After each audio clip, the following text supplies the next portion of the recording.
First of all, a lot of times on a concept car or a prototype, you'll see there's no door handles and you're like, oh, that's cute. But when you ship the thing, you're gonna have door handles. There's no fucking door handles, dude. This is stainless steel. What are we doing? You need door handles on this cup of car. It's gonna look like shit. What is up, guys? Welcome back to the channel. Today, we're gonna be reacting to the new Cybertruck that's coming out soon. Let's see what this is all about. I want this car. As of now. All right, so the Tesla Cybertruck has been kind of an enigma. It was revealed 4 years ago, almost to the day. And bro, the last time I saw the truck was when like they tried to hit it or like they threw something at it and it just completely broke and it was a complete fail. Sure? Yeah. Oh my god. Well, that's the last time I saw this shit. Otherwise, I haven't been impressed with it at all. And ever since then, it was kind of quiet, but then we slowly started seeing them rolling around like California a little bit, and then a couple in Texas. And these are like prototype-y Cybertrucks, and they were testing. Turns out, one of them I haven't seen one fucking single Cybertruck at all. That's some bullshit. Was me. From what I've seen so far, it looks different than what they showed in that initial video, or that little teaser thing they did. I don't like the wheels. I don't like it. So far. Let's take a look at the final Tesla Cybertruck. All right, first things first, let's get to the specs. Everyone wants to know the official numbers, everything on paper. And it's funny because we'll get to this in a second, but some things have actually changed from the show truck that showed up on stage, including the overall dimensions. I'll get to that. But the stuff that you probably care about is the basics like price, range, speed, right? So there are going to be 3 configurations of the Cybertruck. This one that we're looking at here, which you can't tell by looking at it, but this is the triple motor version. It's not quite the same as the Plaid powertrain, but it is 2 in the rear, 1 in the front, and it's going to be able to do 0 to 60 in 2.7 seconds. Holy shit. I mean, it's probably like the most expensive one. That's fucking crazy though. I'm not gonna lie, it's crazy. An 11-second quarter mile.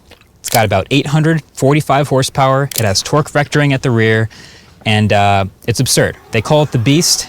It's a pretty ridiculous set of specs. I think that makes it the fastest production pickup truck factory ever. The triple motor is going to start at about $100,000. So that's not bad. That's a lot, but that's not bad. That's not bad, bro. That's not bad for what I thought they were going to do more than that. That's not bad. This is new information. We kind of had a much lower idea of what the price was going to be at launch. Is a $100,000 truck you're looking at. First of all, towing capacity and bed capacity. Those are some things that Tesla's told me. I'm going to put the numbers up here. I think it's 2,500 pounds for the bed, which is pretty cool.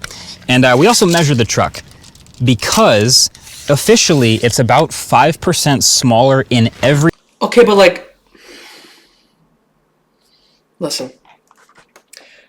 There's no construction company, no one who I don't see any real truck drivers, big, bulky guys, or construction workers buying this truck. 1, it's a lot of money. 2, there's trucks that can do that, and it's not even, you don't even need to do, I don't think you have to do $100,000, and you don't need all this stuff. The point of this truck shouldn't be for construction, and I hope that that's not where they're going towards. I think you should just do like all the little flashy things you're going to do and stick to Tesla, which I think that's what they're doing so far.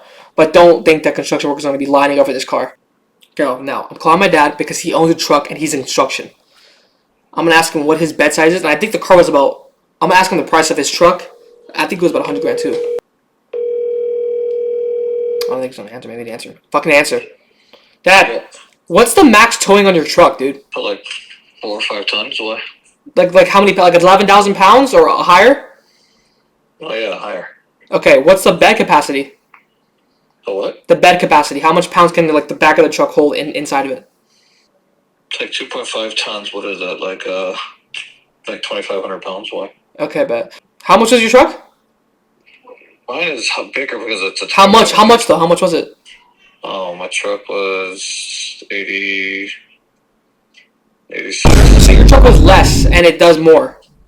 But this is a plastic aero cap with like this outside rubber. It's actually a 2-piece, and it'll get you a couple % more range on the truck.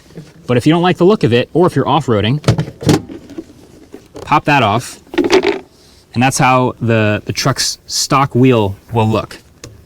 A lot of I think it's both ugly. It's a truck, but All right, the next thing we got to talk about is the Cybertruck's trunk, aka the truck bed. There's this is important. Let's see how they fuck this up.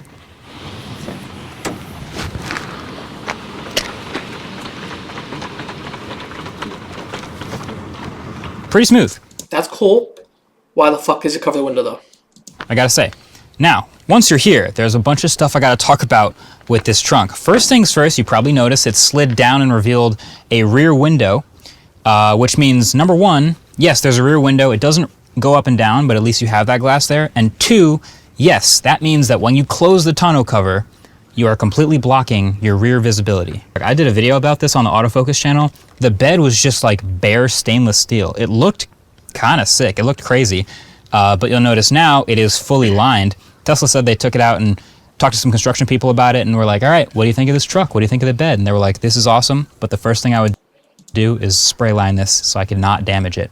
Okay, and I get their point of the construction thing here, but why are you aiming towards construction people when they're not going to buy this product as much as you think?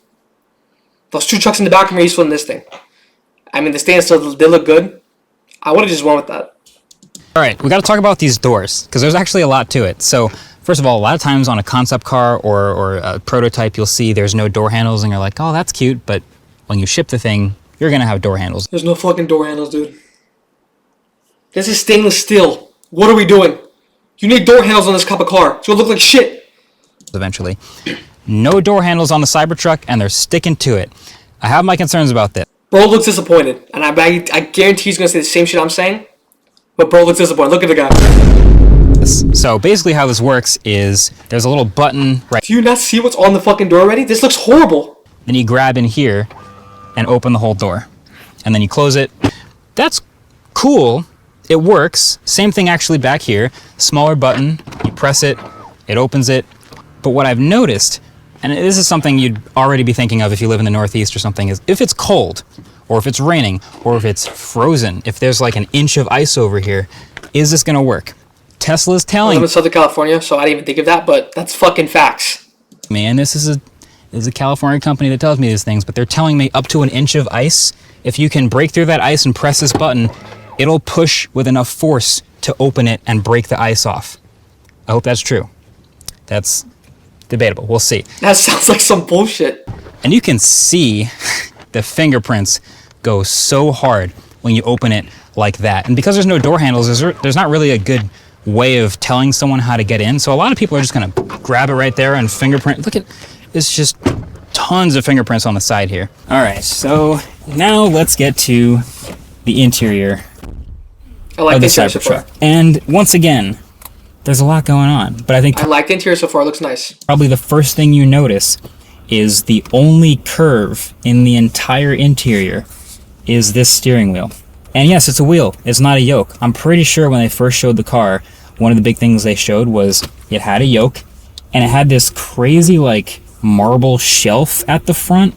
Now it's looking a lot more normal car-like, but there's still a lot to go over. So first of all, this glass canopy from the nose of the car basically all the way back to right in front of my head is the single largest piece of glass in the entire automotive industry. I saw that. That shit looks huge, bro. That fucking windshield wiper looks huge, bro. That's fucking nice. And then you're sort of in the cabin. And this is where I think you kind of return to the normal Tesla look, which is very minimal. I do like this material better than what they had before, though. It's not the best build in Shit looks cheap as fuck. the world. Tesla's been improving with their build quality, but it is what it is. But you can like lose something in front of you. Like if I put like a marble or a pizza box or something, it could slide forward. Of course, I could accelerate and get it back, but there's just a ton of room. And then I'm thinking about visibility over the nose of the car. Man, it's not great. I feel like the more I drive this car, the more I'd get accustomed to the size of it. But I really don't feel like I'm looking right down over the nose. I'm looking out at the I think end. that's like, okay, trucks have that problem a little bit, but like, come on, Tesla. Okay, something I've just realized. I thought that it was required that the only actual physical button you need in your car is the hazards button.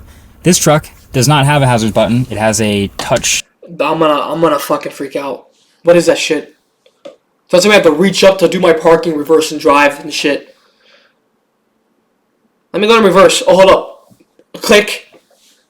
What the fuck are we doing, Tesla? I've never seen it there in any car, ever. I don't know what to say, dude. Actually, typically it's right in front of you with the paddle shifters or your gear selectors, and you can still do it on the screen like you can in other Teslas, but that's new. I continue to move around. If I lower the window, for example, look at the window on the car. Halfway down. I go all Yeah, so the software it's just way sleeker now. I actually like this part a lot. This is really fucking cool. the way down on this window, all the way down on that window. So that's real time. I got my lights in real time. I have the headlights down here. If I even turn the steering wheel, all of that moves in real time, and it's kind of on this like Mars terrain, Cybertrain, whatever you want to call it. So in the triple motor version, that would be comfort mode, standard mode, and beast mode. A little cringy, I guess, but That is a little fucking cringy, but I think it's cool. I want to see what it does. that is your maximum acceleration. And then your ride and handling and your preferred ride height. If you go custom, you can actually individually adjust these things. So acceleration, I'm going to go beast mode. They also happen to be shatterproof. The truck also happens to be allegedly bulletproof. I'm not. Bullshit. Blinkers are actually physical buttons, and now we're on a bit of a crazier road, so we can... Oh, yeah, that sounds amazing. Holy- That sounds really cool, bro. That shit's probably so fast. Come on. That's crazy. Actually, the suspension pretty firm right now, and there is a large delta between the firmest suspension and the softest suspension that you can have. I am driving a $100,000 truck right now. There's no way around that. The F-150 Lightning I'm following right now is going to cost significantly less. The Rivian R1T and the Hummer are also very expensive, but it's no longer an advantage that we might have thought it was going to be. Now, this isn't a review. I haven't towed anything with this. I haven't used any of the trailer features. That's what I'm saying, guys. Listen, guys, you comment. Listen, I don't think that the truck... I think the truck is good. I think it looks really nice. But I don't think it's worth it. All that money for this, in my opinion. I don't know. Comment if you think this is worth it, bro, because I don't think this is even close to worth it. This is a complete scam to me. But it's Tesla, so they're going to get their fucking money. But like and subscribe. Thank you for watching. Comment if this car is even close to what I thought it was going to be like. I don't think it's worth it. Thank you for watching. Peace.